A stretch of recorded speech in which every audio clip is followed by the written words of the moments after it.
সুন্দর জিনিস নিয়ে চলে এসেছি। দেখো তোমাদের কাছে ম্যাজিক দেখাবো। সবাই তো এই এঁচোড়টা কাটলে হাতে তেল, তারপরে বটিতে তেল মাখিয়ে কাটো। আজকে কাটবো, দেখো আমি কিভাবে কাটছি, তোমরা খালি দেখতে থাকো। এ দেখো, একটুও আঠা লাগবে না জানো তো। হাতে আগে এইভাবে ফালি করে নেবো, আর এই যে জলে ধুয়ে নেবো। আঠাগুলো একটুও থাকবে না, হাতে লাগবে না, বুঝছো? সঙ্গে সঙ্গে আঠাগুলো চলে যাবে। এ দেখো, জলেতে আঠাগুলো সব চলে যাচ্ছে। দেখো, আঠাগুলো চলে যাবে এইভাবে।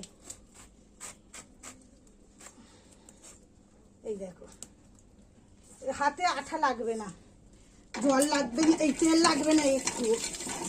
এইভাবে ফালি করে কাটলে এই দেখো বটিতেও লাগবে না, দেখেছো? এইভাবে এইভাবে পিস করে নেবে তোমরা সবাই, একটুও তেল দিতে লাগবে না, তলতলায় ফেলে এইভাবে কেটে নেবে।